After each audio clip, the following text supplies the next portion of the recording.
Digamos, es difícil describirlo.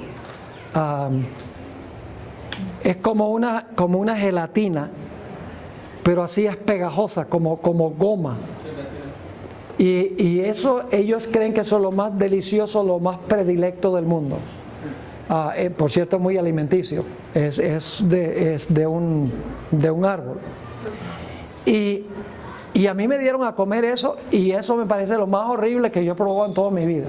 Les soy sincero, no tiene un sabor así como amargo, y uno lo mastica, y es pegajoso, así como estar uno comiendo goma, ¿verdad? Pero cuando a mí me lo sirvieron, la Biblia no prohíbe comer poi. Así que para yo no ofender, yo me comí el poi. No pedí más, ¿no? Pero me lo comí. Pues parte de la cultura. Yo les mencionaba la papaya. Oiga, a nosotros nos parecía lo más horrible del mundo comer papaya. Pero con el transcurso del tiempo, comiéndolo y comiéndolo, nos acostumbramos. Una cosa que nos pareció impactante fue cuando fuimos por primera vez al Mercado Libre allá en Cartagena, y vimos los plátanos maduros. Digo, ¡wow! ¡Qué bananos tan grandes tiene aquí en Colombia! Y cuando tratamos de pelar los plátanos, como que no pelaban. Pero finalmente los pelamos y masticamos uno y mordimos uno. ¡Y qué banano tan terrible! Después nos dijeron que, claro, eran plátanos, que había que cocinarlo, que eso no se comía crudo. Pero el punto es que uno se va adaptando. Uno se va adaptando a la cultura, siempre y cuando no contradiga principios bíblicos. Sí. Pero en cuanto a lo que la hermana Joya habla, que supongamos, ella habla que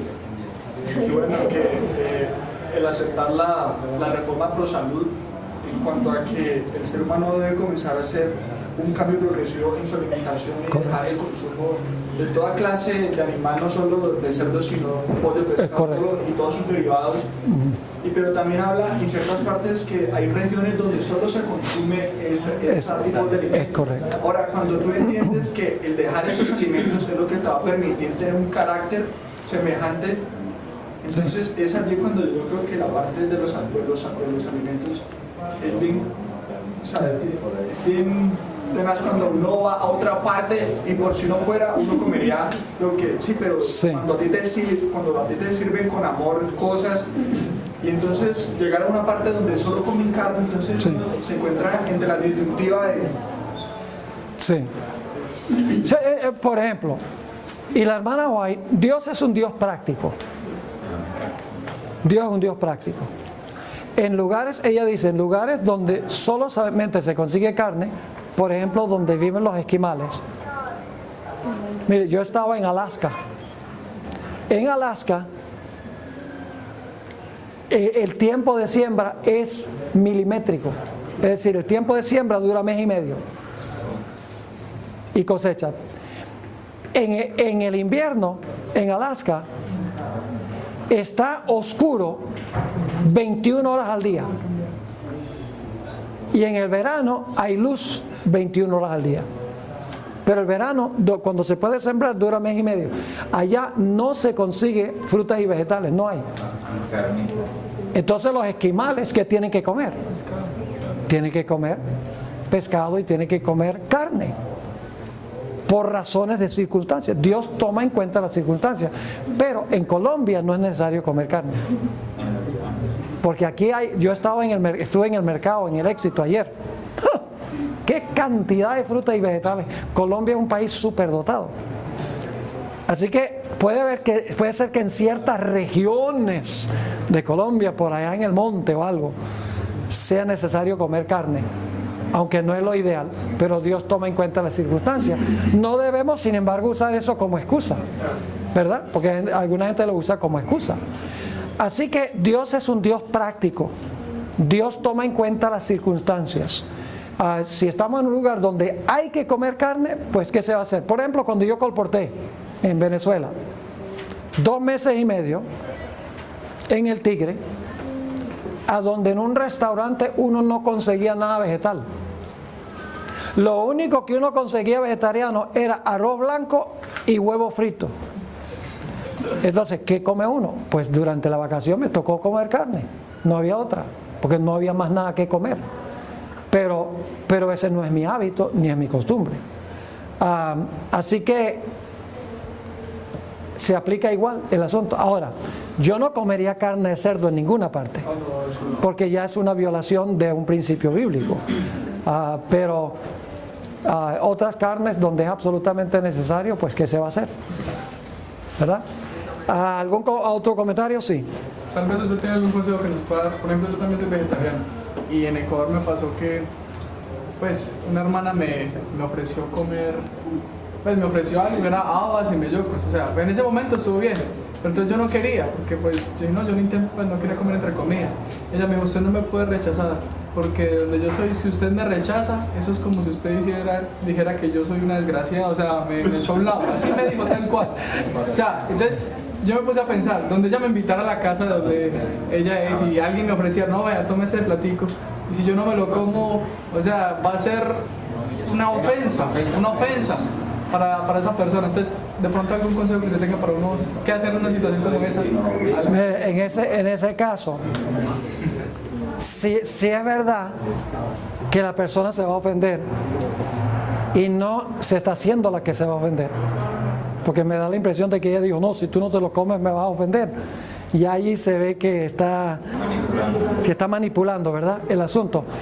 Pero si yo estoy, digamos, en un lugar por allá en el monte y preparan alguna carne limpia, yo me la como.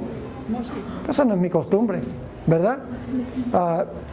Porque al fin y al cabo, las personas, el bienestar de las personas tiene uno que tomar en cuenta primero, ¿verdad? Si se va a cerrar una puerta como resultado de yo no comer lo que me ponen al frente, al menos que sea una carne inmunda, pues me lo como y con el transcurso del tiempo le explico algo mejor para que no se ofenda. Esa sería mi costumbre. Yo no estoy dictando que tendría que ser así para todos los que están aquí. Yo recuerdo una experiencia una vez cuando estaba colportando en Tuluá, porque colporté también en el Valle. Me quedé en la casa de un pastor cuyo nombre no voy a mencionar, pero ellos cocinaban nuestros almuerzos y cocinaban carne, y pues yo comía carne porque no había más nada que comer, eso es lo que la hermana cocinaba. Y un día nos pusieron como unos trocitos así de carne en el plato, y mordí uno y mastique y no se acababa, era como comer chicle. Y mastique y oiga, y entonces yo le digo a Lorenzo Cavalcante, que era mi compañero de comportaje, le digo, oye Lorenzo, ¿qué será esto? Él dice, yo no sé qué es eso, allá voy a preguntar a la hermana. Me dice, y le dice, hermana tal y tal, ¿qué es esto? Y la hermana dice, ubre.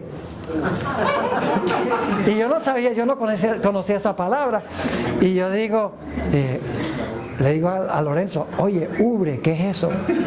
Dice, ubre es la teta de la vaca. Y le digo, ¿cómo va a ser? Digo. Y enseguida, ¿cómo voy a ahora yo hacer con todos estos trozos de ubre que tenía ahí en el plato? Y afortunadamente debajo de la mesa había un perro. Y entonces cuando la hermana se iba a la cocina, venga el perro se echó el banquete del siglo. Y entonces cuando la hermana vio que terminé todo tan rápido, dice, ¡ay! Le gustó, déjeme servirle más. No, hermana, con eso basta. Así que hay ciertas circunstancias a donde uno tiene que ser práctico, ¿verdad? Y no es, ustedes están entendiendo que no le estoy dando licencia para comer carne, ¿verdad? Ese no es el ideal de Dios. Bien, vamos a orar porque ya deberíamos haber terminado ese tiempo. Padre Celestial, te damos gracias por el tiempo que hemos podido pasar juntos. Padre, queremos ser misioneros genuinos y verdaderos tuyos. Queremos, Señor, identificarnos con aquellas personas con quienes trabajamos y al mismo tiempo no violar los principios de tu palabra. Señor, llénanos de tu Espíritu Santo para que podamos ser esa clase de misionero. Te lo pedimos en el nombre de Jesús. Amén. Amén. Bueno, Dios la bendiga. Oremos. Padre Celestial, te damos gracias por el privilegio de encontrarnos aquí en esta mañana para hablar un poquito sobre la misión de tu iglesia y cómo podemos nosotros desempeñar con éxito esa misión. Amén. Pedimos, Padre, la compañía de tu Espíritu Santo al estudiar tu palabra. Te ruego que tu Espíritu nos inspire a servir en tu causa. Te lo pedimos en el precioso nombre de tu Hijo, Cristo Jesús. Amén.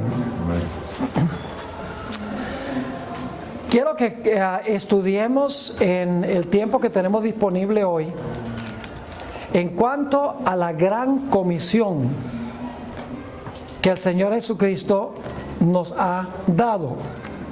Y claro, esa gran comisión la encontramos en Mateo, el capítulo 28 y el versículo 18 hasta el versículo 20, de donde voy a leer ahora.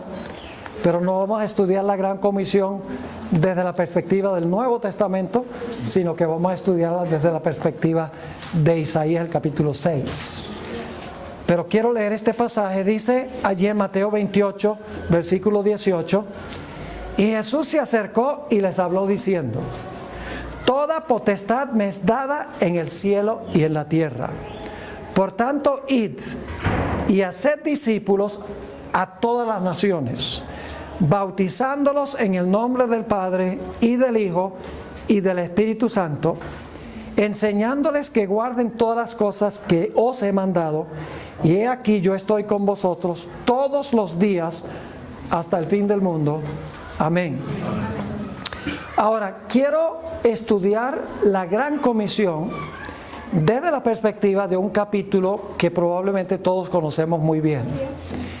Es el capítulo que describe el llamado y la comisión que Dios le dio al profeta Isaías. Y lo que vamos a estudiar es muy sistemático, muy ordenado. Vamos a estudiar 7 partes relacionadas con la gran comisión. Ahora, voy a mencionar cuáles son estos 7 aspectos y luego entonces los vamos a estudiar cada uno en detalle. En primer lugar, vamos a estudiar la condición del pueblo cuando fue llamado Isaías. Es muy importante reconocer la condición en que se encontraba el pueblo. En segundo lugar, vamos a mirar la visión que tuvo Isaías, porque Isaías tuvo una visión del cielo. En tercer lugar, vamos a examinar la confesión que hizo el profeta Isaías.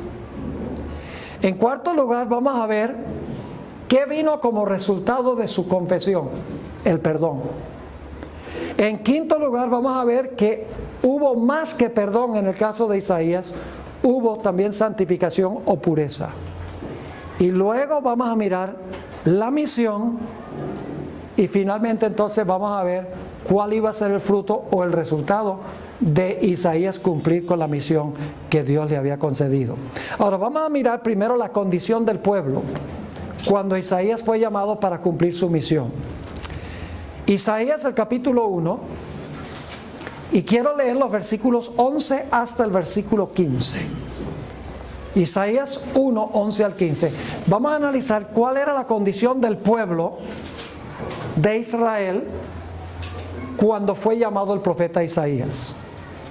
Dice allí en el versículo 11, y aquí está hablando Dios: ¿para qué me sirve, dice Jehová, la multitud de vuestros sacrificios? Hastiado estoy de holocaustos de carneros y de cebo de animales gordos. No quiero sangre de bueyes, ni de ovejas, ni de machos cabríos. Yo pregunto, ¿quién había instituido el sistema de sacrificios de Israel? ¿Quién lo instituyó? ¿Quién lo estableció? Dios. ¿A través de quién? A través de Moisés. Y sin embargo Dios dice aquí: yo no quiero más sacrificios. Versículo 12: ¿quién demanda esto de vuestras manos cuando venís a presentaros delante de mí para hollar mis atrios? No me traigáis más vana ofrenda. ¿Quién había mandado las ofrendas? Dios. El incienso me es abominación. ¿Quién había mandado a quemar incienso? Dios. Luna nueva y día de reposo. ¿Quién había mandado la luna nueva y el día de reposo? Dios.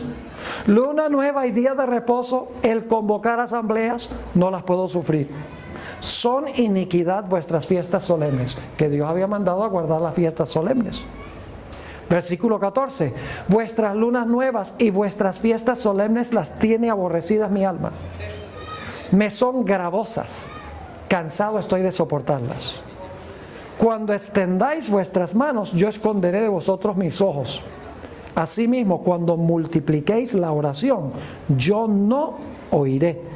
Llenas están de sangre vuestras manos. Quiero preguntarles, ¿el pueblo de Israel en los días de Isaías era religioso? Sí.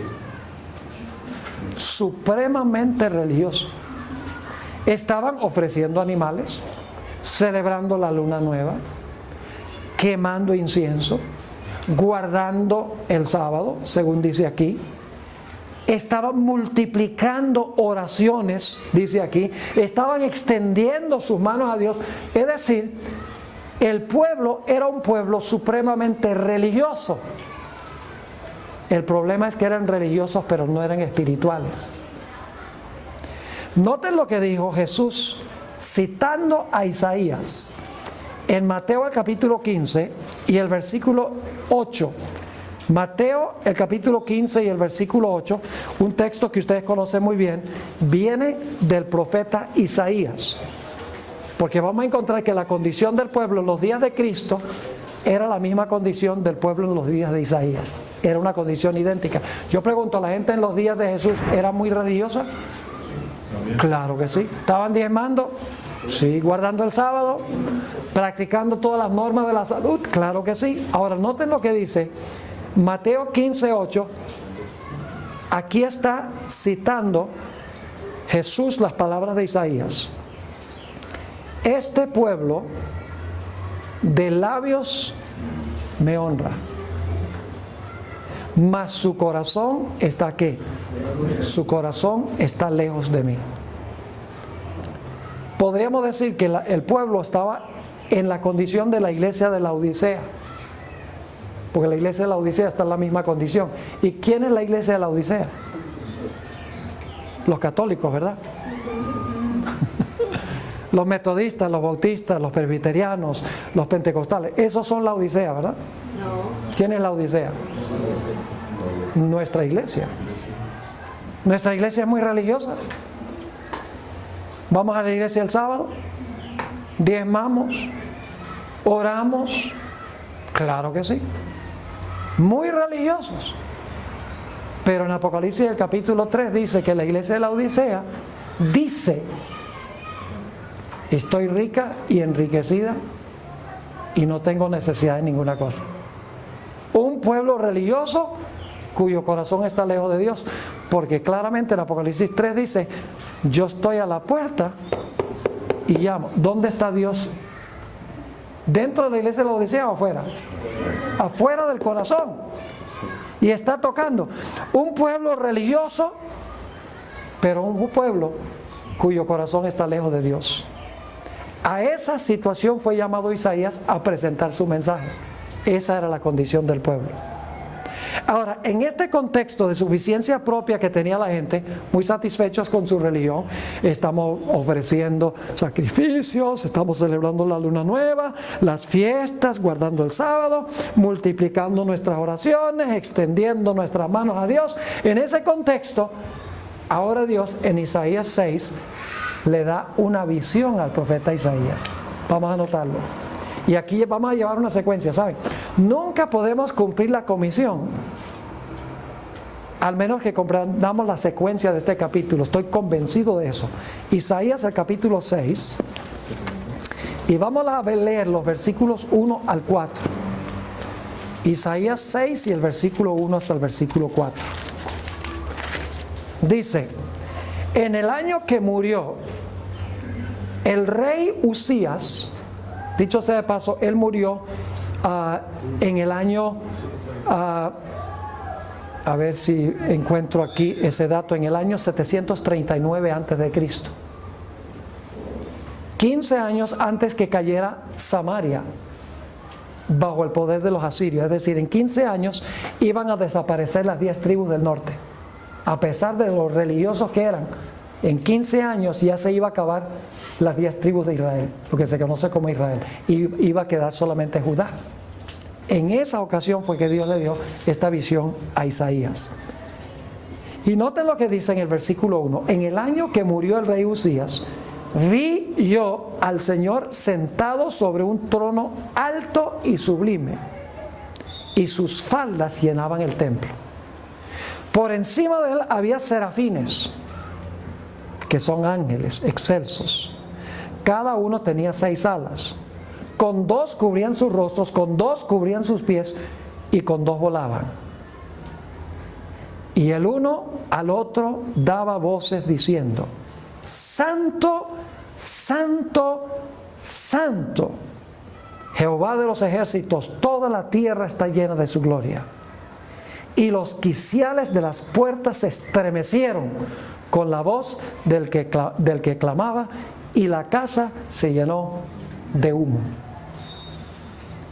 Isaías captó una visión de Dios. ¿De un Dios qué? De un Dios santo. Porque escuchó el himno: Santo, Santo, Santo. ¿Saben cuál es la expresión, el nombre favorito que Isaías le da a Dios? Más de 50 veces le dice el Santo de Israel. El nombre predilecto que da Isaías de Dios en su libro, en sus 66 capítulos, es el Santo de Israel. Es decir, Isaías quedó impactado con la santidad de Dios. Tuvo una visión de la santidad de Dios. Y ahora imagínense, él vive en medio de un pueblo religioso, pero no espiritual.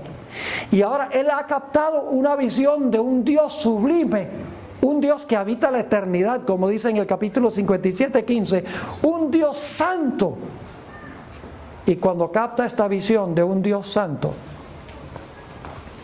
la Biblia nos dice que esto lo lleva a confesar su pecado. ¿Qué es lo que lleva a confesar el pecado? Una visión de la santidad de Dios. Si usted no compara su vida con la santidad de Dios, nunca se va a arrepentir. Y por lo tanto, Isaías, captando esta visión de la santidad de Dios, de cuán perfecto y santo era, nos dice en el capítulo 6 y el versículo 5: entonces dije, fíjese la conexión, entonces dije, cuando ve la santidad de Dios, entonces dije, ay de mí, que soy muerto. Ahora, no estaba físicamente muerto, ¿verdad? Pero ¿cómo se siente? Espiritualmente muerto, ¿verdad? He visto la santidad y estoy muerto. Porque siendo hombre inmundo de labios, ¿ve el contraste? Está viendo su corrupción con la santidad de Dios. Siendo hombre inmundo de labios y habitando en medio de pueblo que tiene labios inmundos, han visto mis ojos al Rey, Jehová de los ejércitos. ¿Están captando lo que está pasando aquí? Tenemos en primer lugar la condición del pueblo: satisfechos, creen que están bien con Dios, extienden sus manos, oran, cumplen todos los ritos religiosos que Dios exige, con sus labios honran al Señor. Obviamente no han captado una visión de la santidad de Dios. Cuando usted no capta una visión de la santidad de Dios, usted se siente muy bien. Cuando captamos una visión de la santidad de Dios, nos sentimos bien mal, porque vemos el contraste entre Él y nosotros. Y por lo tanto Isaías confiesa, ahora dice: yo no soy nada, estoy deshecho, estoy muerto, porque yo tengo labios inmundos, vivo en medio de un pueblo inmundo que cree que es santo. Y dice: mis ojos han visto al Rey en su santidad. Es una visión de la santidad de Dios lo que nos lleva a confesar nuestra pecaminosidad. Es decir, tenemos en primer lugar la condición, luego tenemos la visión y luego tenemos la confesión. Dicho sea de paso, todos los grandes hombres de Dios han tenido esta misma experiencia. ¿Se acuerdan en la pesca milagrosa cuando el Señor Jesucristo, esto es después de la resurrección, cuando Jesús viene a la playa cuando Pedro nada y llega a la playa y se encuentra con Pedro, ¿qué dice Pedro? Se inclina Pedro y dice: apártate de mí, que soy ¿qué? Que soy hombre pecador. Ve el contraste entre la santidad de Jesús y su pecaminosidad. ¿Usted recuerda a Moisés cuando se encontró con Dios en la zarza ardiente? ¿Qué hizo? Dice que cayó sobre el suelo, sobre su rostro, y adoró. Isaías, cuando ve a un Dios santo, ¿qué hace? Tiene la misma reacción. Juan el apóstol en Apocalipsis el capítulo 1, cuando ve a Jesús en el santuario y la santidad, y cae como ¿qué? Como muerto, dice en Apocalipsis el capítulo 1.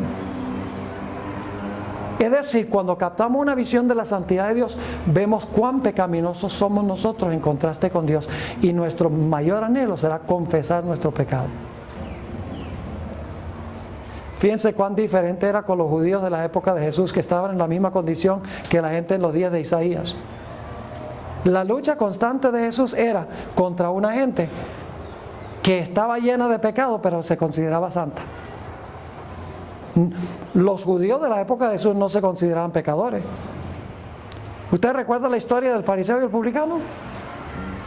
Es una ilustración de la situación del pueblo en los días de Isaías. ¿Cómo ora el fariseo? Gracias te doy, Señor, que no soy como los demás hombres. Ayuno, guardo el sábado, no como carne de puerco. Estoy cumpliendo con todos los requisitos religiosos. Y dice, y especialmente, Señor, te agradezco que no soy como este miserable publicano, que es pecador. ¿Con quién se comparaba la santidad el fariseo? No con Dios, sino con quién? Con su semejante. Y yo le digo que cuando yo me comparo con los demás, yo no me veo muy mal. Cuando me comparo con Dios, ahí es que está el problema. El problema es que la gente en los días de Jesús no se comparaba con Dios, sino con los semejantes. ¿Recuerdan ustedes la historia de los obreros de la viña? A las 6 fueron unos obreros a trabajar, a las 9 otros, a las 12 otros, a las 3 otros, a las 5 de la tarde otro grupo. Y cuando llega el momento de pagar, el dueño de la viña les paga a todos por igual. Y los que trabajaron más dijeron, ¿y qué? Nosotros trabajamos más y por lo tanto nosotros merecemos más. La actitud de los judíos: nosotros cumplimos con todos los ritos religiosos, nosotros merecemos más recompensa. La higuera estéril. Oh, un árbol que tenía hojas era abundancia, que representa las ceremonias y los ritos, el templo y todas las ventajas, el pacto. Pero no tenía ¿qué? No tenía fruto. Es decir, ostentaba mucho, pero no tenía fruto. Había algo, un problema con su naturaleza. Y la parábola del hijo pródigo. A veces nos olvidamos que el protagonista más importante de esa historia no es el hijo menor, sino el mayor. A veces hablamos tanto de cómo Dios recibió al pródigo, cómo Dios amaba a ese hijo que se había ido, que nos olvidamos que había otro hijo en la historia, que es la razón por la cual Jesús contó la historia. El hijo mayor oye que hay música en la casa y hay una fiesta y eso, y le llama a un criado y le dice: oye, ¿qué está pasando en la casa? Y el siervo dice: ¿tú no has oído? Regresó tu hermano. ¿Cuál hermano? El que se fue con su parte de la herencia. ¡Ese sinvergüenza! Volvió. ¿Y por qué hay fiesta? ¿Porque mi papá lo mandó a decapitar o qué? No. Porque tu padre le puso el manto y le puso su anillo real y proclamó una fiesta. Pues está lleno de gozo porque regresó. Y el hijo mayor dice: si a alguien se le merece la fiesta, soy yo. Y entonces ni siquiera entra. Manda a llamar al padre, que salga el padre acá. Y entonces le dice: ¿y cómo es que tú le haces una fiesta a ese sinvergüenza? Si alguien se merece la fiesta, soy yo. ¿Ven el espíritu? El hijo mayor era cumplidor, pero vivía como un siervo y no como un hijo. Servía al padre como siervo, no como un hijo. Y entonces le dice, ni siquiera le dice padre, le dice: tú has hecho una fiesta para tu hijo. No le dice mi hermano, le dice tu hijo. Es decir, no quiere reconocerlo como hermano. Ese hijo mayor representaba a los fariseos de la época de Jesús, que se consideraban cumplidores, servidores de Dios, cumplían con todas las ceremonias religiosas, pero su corazón estaba lejos de Dios. En Mateo 23 Jesús lo ilustró. Jesús le dijo: ustedes limpian la parte de afuera del vaso y dejan sucio el vaso por dentro. Ustedes son como sepulcros blanqueados. Por fuera el sepulcro lindo, hermoso, la piedra que marca el sepulcro, pero por dentro lleno de huesos podridos y carne podrida. Ese era el problema que existía en los días de Israel, y la razón por la cual se sentían autosuficientes, porque no habían captado una visión de Dios y por lo tanto no se sentían pecadores. Ahora escuchen bien. ¿Qué sucede como resultado de la confesión de Isaías? Versículo 6. Versículo 6. Y voló hacia mí uno de los serafines, teniendo en su mano un carbón encendido, tomado del altar con unas tenazas. Interesante. ¿Cuál altar sería este? El altar de incienso, porque ha tomado un carbón encendido del altar de incienso. Ahora, ¿qué representaba el altar de incienso? Representaba la oración. Vayan conmigo a Lucas 1.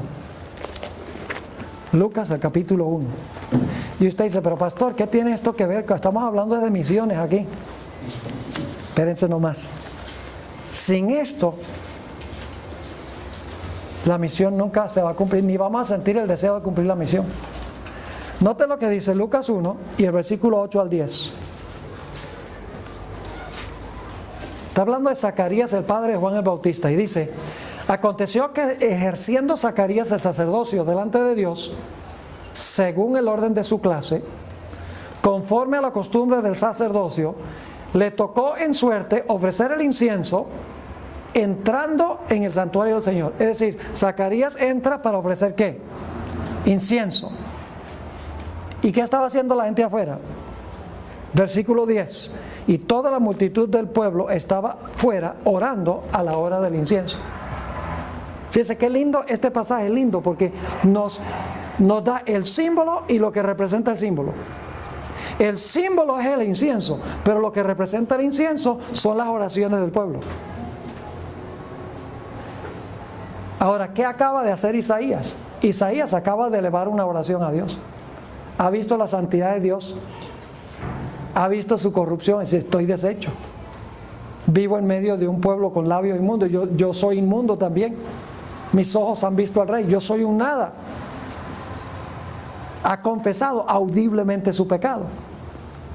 ¿Y ahora qué hace Dios como resultado de su oración? Manda a tomar un carbón encendido de incienso del altar. ¿Y qué va a hacer con Isaías? Va a demostrarle que su oración ha sido aceptada. Y Dios ahora va a hacer algo espectacular. Dos cosas va a hacer con él. Note lo que sigue diciendo en el versículo 7. Y tocando con él sobre mi boca, dijo: he aquí que esto tocó tus labios. Y es que es quitada tu culpa. Vamos a leer la última frase en un momento. Es quitada tu culpa. Eso es lo que la Biblia llama justificación, perdón. Es decir, lo que significa eso es quitado tu pecado. Significa que ahora que Isaías ha confesado su pecado y ha confesado su maldad, dice que Dios le perdona el pecado, quita su culpa y lo mira como si nunca hubiera pecado. Qué extraordinario. Pero Dios hace más. No solamente dice aquí en el versículo 7, es quitada tu culpa, sino que dice que más. Limpio tu pecado. Es limpio tu pecado. Es decir, Isaías no solamente recibe perdón, sino que recibe ¿qué? Pureza, justificación y santificación. Ustedes conocen ese texto, 1 de Juan 1 y el versículo 9. Si confesamos nuestros pecados, ¿lo hizo Isaías, sí o no? Si confesamos nuestros pecados, Él es fiel y justo para hacer dos cosas: para perdonar nuestros pecados y ¿qué más? Para limpiarnos de toda maldad. Perdón y limpieza. El mundo cristiano hoy quiere perdón, pero no limpieza. Muchos adventistas hoy quieren perdón, pero no quieren limpieza. Es decir, quieren que Dios le perdone, pero quieren seguir viviendo igual como siempre. Pero la salvación de Dios es una salvación completa de la culpa del pecado y del poder del pecado. Le doy una ilustración bíblica para que podamos entender este asunto mejor. ¿Ustedes recuerdan el pecado horrendo que cometió David? En realidad fueron dos pecados terribles. Imagínense ustedes, lo primero que hace es comete adulterio con la esposa de un general que hubiera dado su vida por él. Allá peleando. La Biblia dice que David estaba en el palacio cuando debería estar peleando la guerra. Estaba ocioso, en otras palabras. Él estaba echándose fresco, mientras que Urías y otros estaban ya quemándose las pestañas, peleando en el frente militar. Es decir, Urías era un siervo leal de David. Y mientras Urías está por allá, David ve a la esposa, la codicia, la toma y la deja encinta. Terrible pecado de adulterio, traicionando a este hombre. Y luego, para hacer una larga historia corta, porque no es el fin contar toda la historia, él trama para lograr que Urías regrese para acostarse con su mujer. Pero Urías rehúsa. Él dice: ¿cómo puedo yo acostarme con mi mujer si todos los demás soldados están peleando allá la guerra de Jehová? Dice: yo no puedo hacer eso, ningún privilegio especial para mí. Entonces finalmente, cuando Urías rehúsa acostarse con su mujer, David dice: hay que matarlo. Y le da instrucciones a Joab de que lo mande por allá a donde esté seguro de que lo maten, para que David se pueda quedar con la esposa. Horrendos pecados. No solo adulterio, sino asesinato. Terrible. Y no voy a contar toda la historia. Finalmente Natán desenmascara la cosa. El mismo David, Natán fue bien sabio en la forma como lo hizo. Ustedes recuerdan que contó la historia del hombre que tenía tantas posesiones, ¿verdad? Y a otro hombre tenía nada más una corderita. Y el que tenía todo, le quitó la corderita al otro. Y entonces dice Natán: David, ¿qué tú crees que debe suceder con la persona que hizo eso? ¡Ja! David estaba indignado, me imagino con la cara roja. ¡Que muera! Y Natán dice: tú eres ese hombre. De repente se despertó la conciencia de David y vio su pecaminosidad.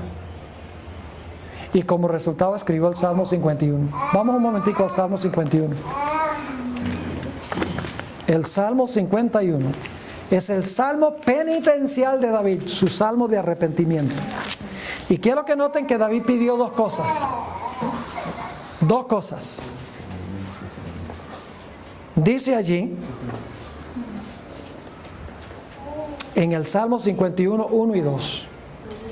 Ten piedad de mí, oh Dios, conforme a tu misericordia.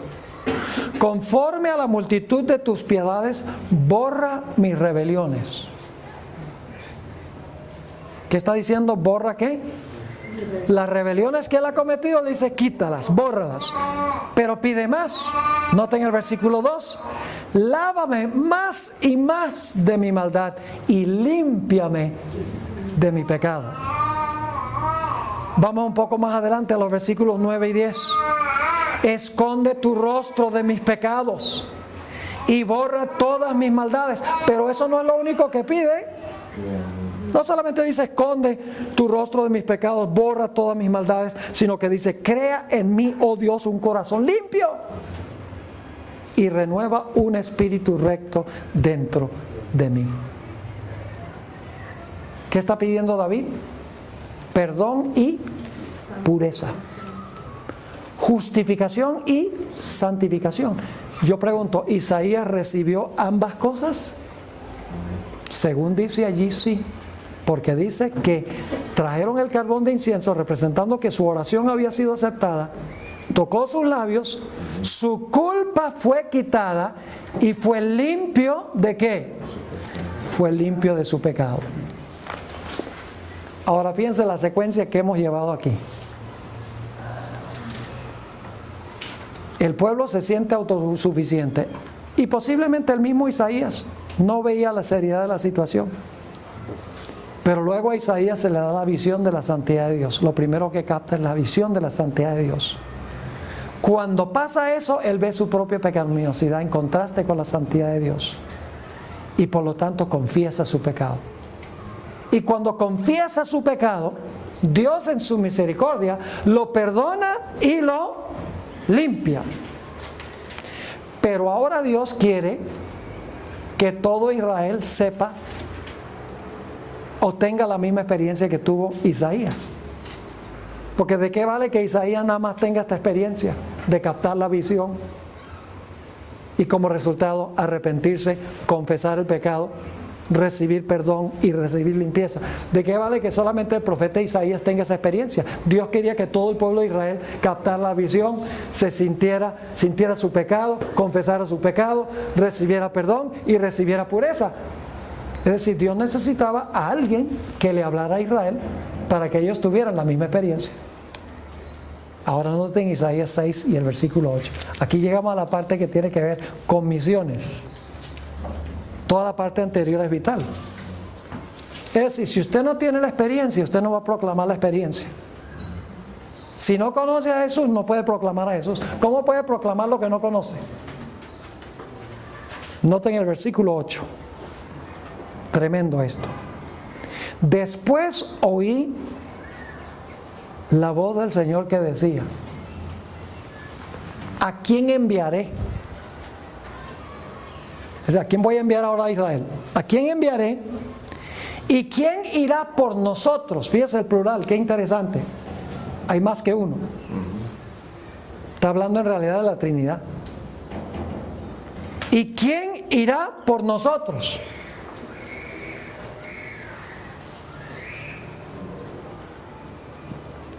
¿Había muchos serafines que podían ir? Sí. Los serafines podrían haber ido. Pero ¿qué dice Isaías? El que ha sido perdonado y limpiado.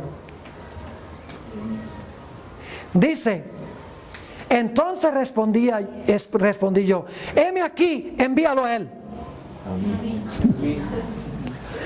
No, dice: heme aquí, envíame a mí. Dice: ¿quién mejor que yo? ¿Por qué Isaías podía contar la historia? Porque la había tenido. Solo el que ha tenido la experiencia puede contar la experiencia. Ahora volvamos al Salmo 51 para que vean algo muy interesante. El Salmo penitencial de David, el Salmo 51. Lo que más necesitamos no son más misioneros, lo que necesitamos son más misioneros consagrados al Señor. Es decir, si no conoce a Dios, no vaya como misionero. Si no conoce lo que es el perdón y la pureza, y no ve su condición, ni pierde el tiempo yendo como misionero. Porque no podemos compartir una experiencia que nosotros no hemos tenido. Es imposible. Sería pura teoría.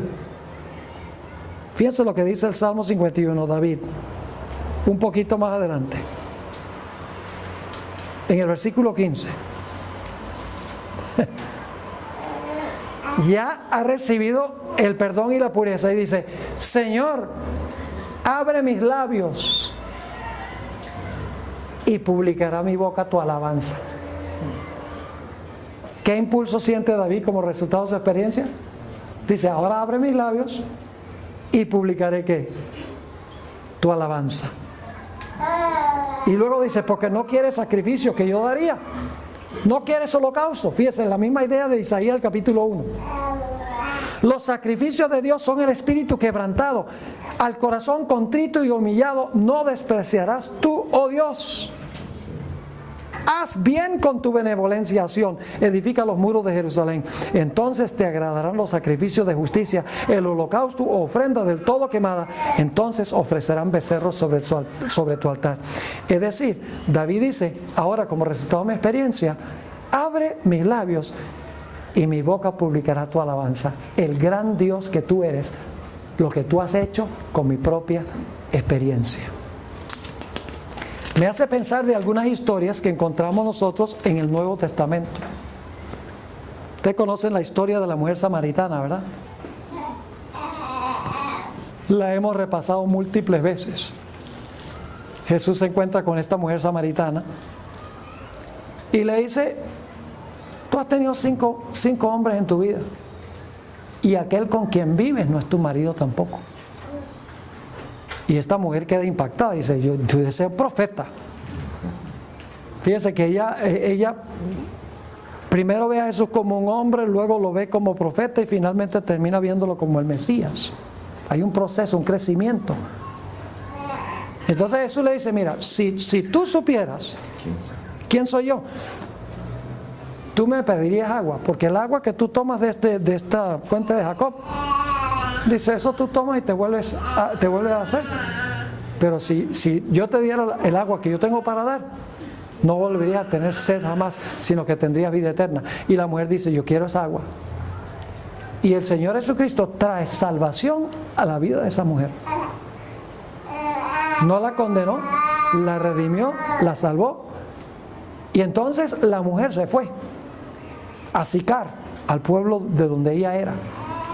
Y mientras tanto llegaron los discípulos a quienes Jesús había mandado a buscar algo de comer. Y entonces llegan y le dicen a Jesús, oye Jesús, aquí traemos comida que nos mandaste a traer. Y Jesús dice, mi comida y mi bebida es hacer la voluntad de mi Padre y cumplir la obra que Él me ha dado. Y los discípulos torpes como siempre, después de la resurrección de Jesús y el día del Pentecostés ya se les abrió el entendimiento, pero dijeron, debe ser entonces que alguien ya le trajo comida. Y entonces el Señor Jesucristo dijo unas palabras muy significativas. Le dijo a los discípulos, miren, ustedes dicen que faltan 4 meses para la cosecha. Dicen, miren los campos, están blancos, listos para la cosecha. Y saben que la hermana Guay, en el deseo de todas las gentes, dice que Jesús no estaba apuntando a ningún sembrado de trigo, ni de cebada, ni nada. El Señor Jesucristo estaba apuntando hacia esa mujer samaritana que venía con todo su pueblo para oír las palabras de Jesús. Es decir, esa mujer que había experimentado la salvación del Señor personalmente, había regresado a su pueblo y le había dicho, vengan para que oigan al hombre que me contó toda mi vida. Y se trajo todo el pueblo y como resultado hubo gran fruto en Samaria, como resultado del testimonio de esta mujer trayendo gente para escuchar a Jesús. Permítame leerles una cita de la hermana White donde ella comenta sobre esta experiencia. Ella dice, cada verdadero discípulo nace en el reino de Dios como misionero. Es decir, que si nosotros no somos misioneros, nosotros no hemos nacido en el reino de Dios. Cada verdadero discípulo nace en el reino de Dios como misionero. El que bebe el agua viva llega a ser una fuente de vida. Vamos a Juan, antes de terminar de leer esta cita, eso es Servicio Cristiano, página 14. También se encuentra en el Deseado de todas las gentes en el capítulo sobre la mujer samaritana. Lo único es que yo lo estoy leyendo del libro Servicio Cristiano. Lo interesante es Pero déjenme terminar de leer la cita y entonces vamos a leer Juan el capítulo 7. Dice aquí, el que bebe el agua viva llega a ser fuente de vida. El que recibe llega a ser un dador. Dios espera un servicio personal de cada uno de aquellos a quienes ha confiado el conocimiento de la verdad para este tiempo. El salvar almas debe ser la obra de la vida de todos los que profesan a Cristo. Comentando sobre esta mujer, nació en el reino de Dios como misionera. En otra cita, la hermana White dice, todo el que está relacionado con Dios impartirá luz a los demás. Si hay alguien que no tiene luz para dar, es porque no tiene relación con la fuente de la luz. Es decir, que si nosotros no tenemos luz para dar, es porque nosotros no hemos recibido la luz. Es como, por ejemplo, la relación entre el sol y la luna. Yo pregunto, ¿el sol tiene luz propia? Sí. El sol tiene luz propia. El sol no recibe su luz de ninguna parte. Se está consumiendo, tiene luz propia. ¿Verdad? ¿La luna tiene luz propia? No. La luna refleja la luz del sol a la tierra. ¿Verdad que sí? Ahora, yo quiero que nos imaginemos que la luz del sol es Cristo. Jesús dijo, yo soy la luz del mundo. Pero lo interesante es que Jesús también dijo, vosotros sois la luz del mundo. Entonces la pregunta es, ¿cómo es que Jesús puede ser la luz del mundo y nosotros también podemos ser la luz del mundo? Sencillamente porque Jesús es el sol del mundo, nosotros somos la luna. Cuando nosotros recibimos la luz, ¿qué hacemos? ¿Qué hacemos? Impartimos la luz. La luna recibe para dar, así nosotros debemos recibir para dar. Si nosotros no sentimos ese deseo intenso de testificar y de servir como misioneros en la causa de Dios, es porque probablemente no hemos tenido la experiencia. Y lo primero que tenemos que hacer es asegurarnos de tener esa experiencia con el Señor. Ahora vamos a Juan 7 para que ustedes vean este concepto de recibir para dar. Yo pregunto, ¿Isaías recibió?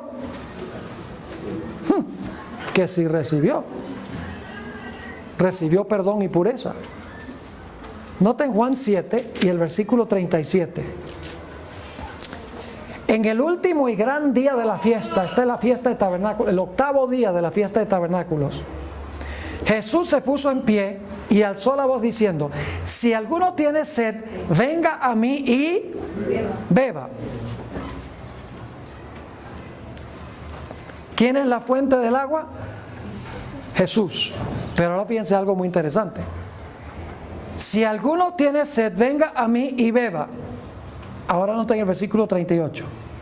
El que cree en mí, que significa beber, como dice la Escritura, de su interior correrán ríos de agua viva.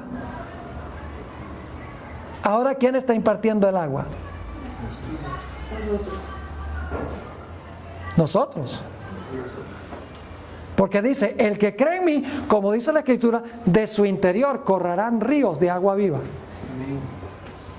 Es decir, cuando bebemos el agua, llegamos a ser fuentes ¿de qué? Llegamos a ser fuentes de agua. Cuando recibimos la luz, impartimos la luz. Por eso Jesús dijo que nadie esconde la luz bajo un almud, sino que la pone en un lugar a donde se puede ver. Y luego Jesús dice, así brille vuestra luz, para que los hombres vean vuestras buenas obras y glorifiquen a Dios que está en el cielo. Ve, cuando testificamos no es, ve, yo gané 100 almas. Y a veces suele pasar así, ¿verdad que sí? Ah, este es el centurión. Este bautizó 500. Y lo que hacemos es darle gloria al instrumento humano. Pero ahí dice, en Mateo 5, 14 al 16, para que glorifiquen a vuestro Padre que está ¿dónde? En los cielos. Quiero dar una última ilustración de la Biblia que demuestra que cuando nosotros hemos recibido la salvación, será nuestro deleite testificar, porque tendremos una historia que contar. ¿Cómo podemos contar en cuanto al poder redentor de Jesús si nosotros no hemos tenido esa experiencia? No podemos presentarlo con convicción si nosotros no hemos tenido esa experiencia. ¿Ustedes recuerdan la historia de los dos gadarenos? Qué tremenda historia. La Biblia dice que vivían entre las piedras, se cortaban el cuerpo, soltaban alaridos como unos bestias salvajes, babeando, cadenas colgándole de las manos y de los pies. Ningún ser humano los podía sujetar, tenían fuerza sobrenatural. Y Jesús y los discípulos recién habían cruzado el mar de Galilea. Jesús había calmado la tormenta y los discípulos estaban, ay, cuando estamos con Jesús no hay sino paz y serenidad, estamos seguros. Pero cuando llegaron al otro lado del lago y vieron a los dos endemoniados, sálvese quien pueda, y se volaron de ahí. Pero Jesús quedó parado. Y todos conocemos la historia de cómo estos endemoniados llegaron hasta donde estaba Jesús, no pudieron acercarse más a él, y se empezó una conversación. ¿Cómo se llaman ustedes? Legión, porque somos muchos. Una legión de soldados romanos constaba entre 2.000 y 5.000 soldados. Ahora podemos saber por qué había 2.000 puercos, uno para cada demonio. Y entonces el Señor y los demonios le pidieron a Jesús que no los echara de esa región. No nos eche de esta región, dijeron. ¿A dónde quieren ir entonces? A los puercos allá. Oye, qué petición tan extraña, ¿verdad? Oye, si yo fuera un demonio, yo podría pensar, mándame al palacio de Herodes, o un lugar mucho más cómodo, pero a un puerco. Pero es que los demonios tenían un propósito en eso, porque se poseyeron de los puercos y los puercos se despeñaron y los dueños tuvieron una gran pérdida económica. Y como resultado de su pérdida económica, ahora vinieron a eso y le dijeron, no te queremos en esta región. Por eso dijeron, no nos saques de esta región. Y por lo tanto, le dijeron a Jesús, los que estaban ahí, vete, no te queremos aquí porque representa una pérdida económica. ¿Quién sabe cuántos cerdos más se van a despeñar y vamos a perder todos estos cerdos, todo este bienes económicos? Y Jesús se tuvo que ir a la región, pero lo interesante es que antes de irse a la región, la Biblia dice que llegaron estos dos endemoniados y estaban a los pies de Jesús, vestidos en su sano juicio. Y le rogaron a Jesús, le dijeron, Señor Jesús, queremos ir contigo. Gracias por limpiarnos de estos espíritus inmundos. Gracias no solamente por perdonarnos todo lo que hemos hecho, sino limpiar nuestra vida. Queremos ir contigo para seguir escuchando tus palabras. ¿Y qué les dijo Jesús? No. Regresen a los suyos y cuenten las grandes cosas que Dios ha hecho con ustedes. Cuenten su historia. ¿Podían ellos contar la historia sin haber pasado por la historia? No, cuenten la historia. Y Jesús se tuvo que ir de esa región. Pero escuchen bien, la hermana White dice que varios meses después, cuando Jesús volvió a esa región, había centenares de creyentes en Jesús, como resultado del testimonio de los dos endemoniados. ¿Están viendo el principio? No podemos entender Isaías 6:8 sin entender lo que viene antes. No podemos contar una historia que nosotros no hemos vivido. La podemos contar teóricamente, pero no la podemos contar como nuestra propia experiencia. Ahora, el último punto es la dificultad de la tarea que iba a tener Isaías. Noten lo que dice Isaías 6 rápidamente, porque tenemos solamente unos 5 minutos más. Isaías, el capítulo 6. Él acepta la comisión del Señor y el Señor dice, está bien, te voy a mandar, pero va a ser difícil la cosa. Y dijo, anda y di a este pueblo. ¿A quién es enviado como misionero? Al mismo pueblo, ¿verdad? Ahora Dios quiere, ve y comparte la experiencia tuya con ellos para que ellos también puedan tener la misma experiencia. Di a este pueblo, oíd bien y no entendáis. Ved por cierto, mas no comprendáis. Es decir, la mayoría de la gente, ¿qué va a hacer? Va a oír y rechazar, va a ver y va a rechazar. Engruesa el corazón de este pueblo y agrava sus oídos y ciega sus ojos, para que no vea con sus ojos, ni oiga con sus oídos, ni su corazón entienda, ni se convierta y haya para él sanidad. Oye, eso parece bien deprimente. Dice, ve, y lo que va a hacer es endurecer al pueblo. Pero quiero que noten que no todos iban a reaccionar así. Iba a haber un remanente. Dice en el versículo 11, y yo dije, ¿hasta cuándo, Señor? ¿Hasta cuándo tengo yo que proclamar este mensaje? Que lo que la gente va a reaccionar en contra, y va a hablar en contra, y va a cerrar sus oídos, y va a cerrar sus ojos. Y él respondió él, hasta que las ciudades estén asoladas sin morador, y no haya hombre en las casas, y la tierra esté hecha un desierto. Que sería equivalente a cuando Cristo venga, ¿verdad que sí? Hasta que Jehová haya echado lejos a los hombres y multiplicado los lugares abandonados en medio de la tierra. Y luego habla de un remanente. Dice, y si quedare aún en ella la 10ª parte, esta volverá a ser destruida, pero como el roble y la encina, que al ser cortados aún queda el tronco, así será el tronco, la simiente santa. Es decir, iba a ser cortado el árbol representando al pueblo de Israel, pero iba a quedar un ¿qué? Iba a quedar un remanente fiel. Es decir, su obra iba a producir ¿qué? Fruto. ¿Saben cuál es uno de nuestros problemas? Es que nosotros queremos resultados grandes y rápidos. Hay que bautizar 100 y hay que hacerlo este año. Hay que bautizar 500 y hay que hacerlo ahora.